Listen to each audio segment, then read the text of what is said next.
I don't feel sorry for me. I feel really grateful. Uh, Closing our time here with the Brahma Viharas. There's no closing the Brahma Viharas. The Brahma Viharas are forever. The immeasurables, the boundless heart. I'm just so glad for this practice and that we brought this forward during this time. And it seems like part of our time while we were here, we were studying and practicing with Thich Nhat Hanh.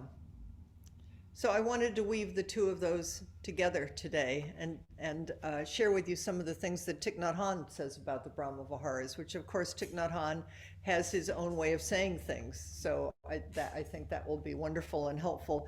And I want to, maybe I've probably done this before, if you want a really good basic Buddhism book, that a reference book that you can just go to that has just the ground of Buddhist teachings and doctrines in it. It's the heart of the Buddha's teachings, transforming suffering into peace, joy, and liberation. I highly recommend having it in your library. Chapter 22, the four immeasurable minds. The Brahma Viharas, the Brahma abodes, love, compassion, joy, and equanimity. Love, Maitri. In Pali, it's Metta. Compassion is Karuna in both languages. Somebody told me my son had a birthday celebration at our house with a whole bunch of people this past weekend, and one of the children was named Karuna. Her parents are of Indian heritage, and when they took the child back to India and the child's name was Karuna, they just said everybody was so happy. It's like this little shining Karuna being. Joy is mudita, equanimity is upeksha in Sanskrit, and upeka in Pali. A vihara is an abode or a dwelling place. And the four Brahma Viharas are the abodes of true love. I'm going to ask you at the end, what is true love? So listen, there's going to be a test. This address is much greater. This is Thich Nhat Hanh. This address is much greater than a 4-star hotel. It is a 1,000-star dwelling. The four Brahma Viharas are called immeasurable because if you practice them, they will grow in you every day until they embrace the whole world. You will become happier, and everyone around you will become happier also. So what else do you want to do with this life? I mean, really? Loving kindness, compassion, joy, and I'm not saying sympathetic joy here, although that's one, but you'll see what Thich Nhat Hanh has to say about this, and equanimity. One time the Buddha said to Ananda, well, actually, I think I'll read this part. Some sutra commentators have said that the Brahma Viharas are not the highest teaching of the Buddha. One would probably say in our tradition that the Prajnaparamita teachings, the teachings of emptiness, are the highest teachings. So that criticism would be, they can't put an end to all suffering and afflictions. But Thich Nhat Hanh says that is not correct. One time, the Buddha said to Ananda, teach these four immeasurable minds to the young monks, and they will feel secure, strong, and joyful, without afflictions of body or mind. For the whole of their lives, they will be well equipped to practice the pure way of a monk.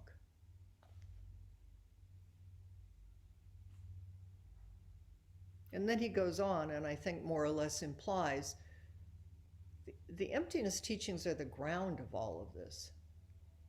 If you think you're going to do loving kindness and then be disappointed if you don't get it back, It's like, what's the ground where there's no giver, no receiver, no gift? That's the ground that we keep cultivating over and over and over again, so that this self is transformed into Buddha self. You're a Buddha, you're a Buddha, you're a Buddha, you're a Buddha, you're a Buddha, I'm a Buddha. Let's wake up to that. Wake up to our afflictions, wake up to our confusions, and with compassion, and more transform them into joy and equanimity and love, compassion for human suffering. But let's go on. Here's what Thich Nhat Hanh says. The first aspect of true love is Maitri, the intention and capacity to offer joy and happiness, to be able to offer joy and happiness. To develop that capacity, we have to practice looking and listening deeply so that we know what to do and what not to do to make others happy. If you offer your beloved something she does not need, that is not Maitri. You have to see her real situation and what you offer, or you have to see her real situation, or what you offer might bring her unhappiness. So I wasn't sure I was going to read this, but I'm going to read it because I think it's really interesting that Thich Nhat Hanh said this. It makes Thich Nhat Hanh very human. He says, in Southeast Asia, many people are extremely fond of a large Gesundheit. That's not it. That's not the name. That's not just. There was a sneeze in the room. Many people are extremely fond of a large thorny fruit called durian. I think I know what this is. Marilyn knows what it is. Erica knows what it is. You could even say they are addicted to it. Its smell is extremely strong. And when people finish eating the fruit, they put the skin under their bed so they can continue to smell it. And then he says, to me, the smell of durian is horrible. I have smelled this fruit. It's really strong. So you could say, well, Thich Nhat Hanh probably has a lot of equanimity and he just tells you to chill, but he doesn't say that. One day when I was practicing chanting in my temple in Vietnam, there was a durian on the altar that had been offered to the Buddha. I was trying to recite the Lotus Sutra using a wooden drum and a large bowl-shaped bell for accompaniment, but I could not concentrate at all. I finally carried the bell to the altar and turned it upside down to imprison the durian. So that I could chant the sutra. So don't impose some perfect idea of what you think this is all about. After I finished, he didn't leave it imprisoned. He finished what he wanted to do. He bowed to the Buddha and liberated the durian. If you were to say to me, Tai, I love you so much, I would like you to eat some of this durian, I would suffer. You love me, you want me to be happy, but you force me to eat durian? That is an example of love without understanding. Your intention is good, but you don't have the correct understanding. Remember that story. Smell your actions. You need to look deeply in order to see and understand what each person needs. We all need love. Love brings us joy and well-being. It is as natural as air. We are loved by the air. We need fresh air to be happy and well. We are loved by trees. We need trees to be healthy. In order to be loved, we have to love, which means we have to understand. And for our love to continue, we have to take the appropriate action or non-action. That's the ground of emptiness. Action or non-action. What's the appropriate response in this moment to protect the air, the trees, and our beloved?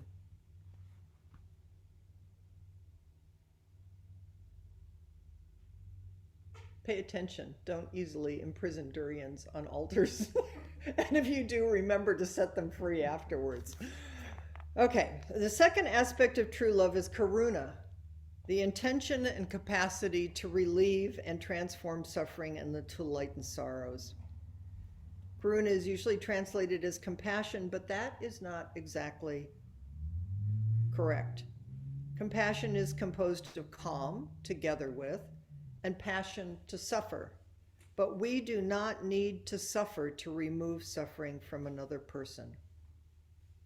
It's really important. You don't need to jump in the hole with somebody.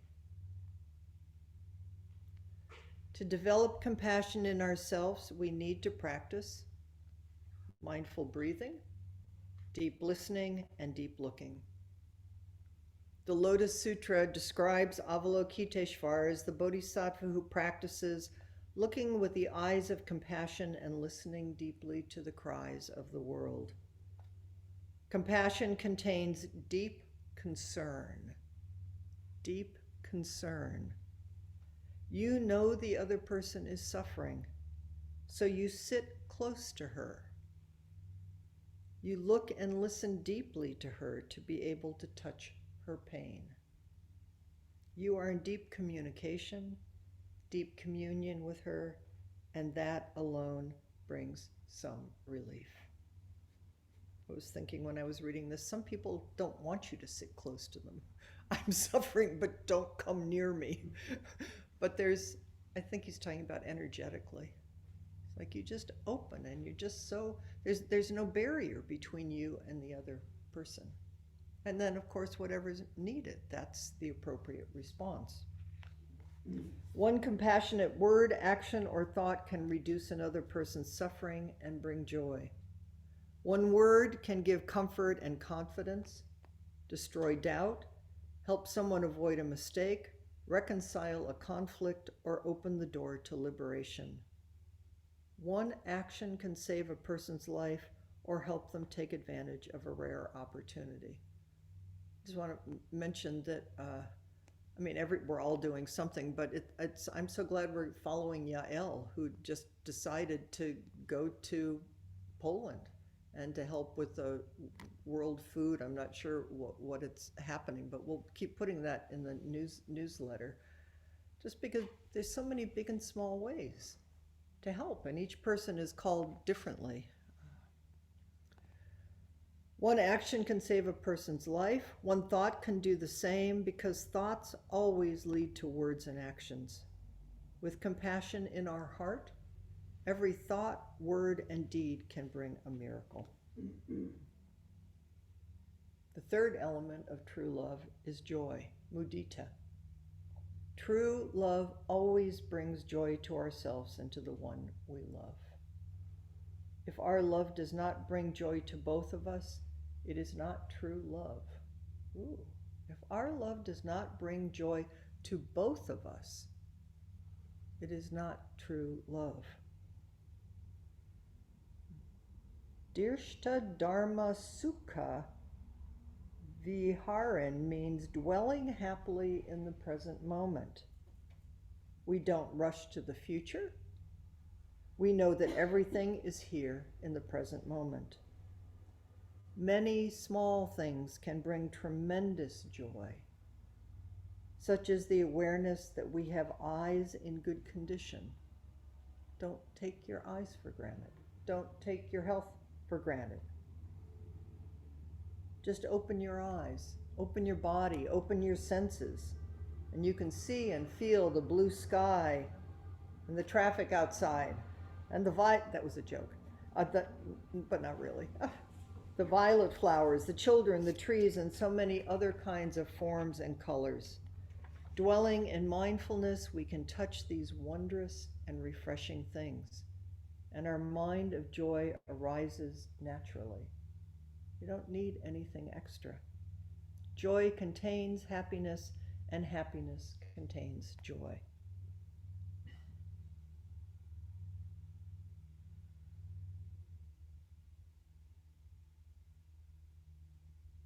He says sympathetic joy is too limited. It discriminates between self and others. A deeper definition of mudita is a joy that is filled with peace and contentment. We rejoice when we see others happy, but we rejoice in our own well-being as well. How can we feel joy for another person when we do not feel joy for ourselves? Joy is for everyone. Please, no giver, no receiver, no gift. This isn't about jumping out of yourself to take care of somebody over there. There's no boundary here. Please take care of this self as a way to take care of all selves, and know that when you do it. That's why we do a dedication of merit. The fourth element of true love is upeksha, which means equanimity. Non-attachment, non-discrimination, even-mindedness, or letting go. Uh-oh. People who do not understand Buddhism sometimes think upeksha means indifference. But true equanimity is neither cold nor indifferent. If you have more than one child, they are all your children. Upeksha does not mean that you don't love. You love in a way that all children receive your love without discrimination. That's a really different ground of equanimity. You just want to be free enough to be able to love the whole world the way a mother loves her only child. Upeksha has a mark called samanta jnana, the wisdom of equality, the ability to see everyone as equal, not discriminating between ourselves and others. In a conflict, I'm going to stress this because this stays with me as a really important teaching and practice. In a conflict, even though we are deeply concerned, we remain impartial, able to love and to understand both sides. Maybe that's the gift of this time, as we're so divided. You can just see that, and I can get into it as much as anybody, but you can just see the suffering of it, is who we're letting into our little circle of what we think is right and who we're letting out, or not letting in or out. Upeksha is to shed all discrimination and prejudice, and to remove all boundaries between ourselves and others. We are literally breathing each other in and out. As long as we see ourselves as the one who loves and the other as the one who is loved, as long as we value ourselves more than others and see ourselves as different from others, we do not have true equanimity.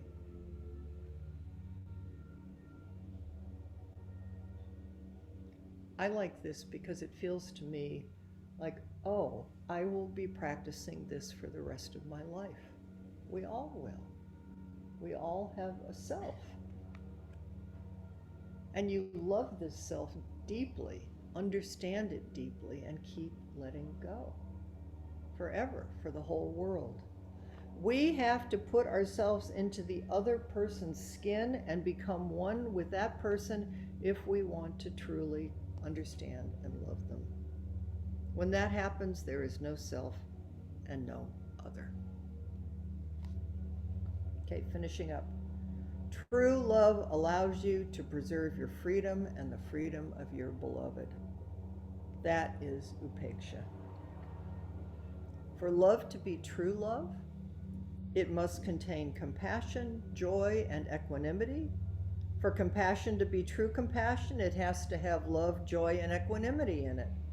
True joy has to contain love, compassion, and equanimity, and true equanimity has to have love, compassion, and joy in it. This is the interbeing nature of the four immeasurable minds. We must look deeply and practice them for ourselves to bring these four aspects of love into our own life and into the lives of those we love. We're never going to be done. We're never going to get bored if you're paying attention. And there's just incredible joy in it because there's a path and a way, and we have each other, and Sangha, and Dharma, and Buddha nature, which is what everybody has. It's the nature of the world. And we each have, whether you know it or not, taken a vow. I mean, because we say the Bodhisattva vows, whether you think you've taken it or not, it's sneaky, you've already taken it, that we're just going to wake up with and for everybody, and we're going to help each other. Okay, thank you, Thich Nhat Hanh. Let's take a few minutes. Let's divide into groups of 3 here, or however I'm going to divide people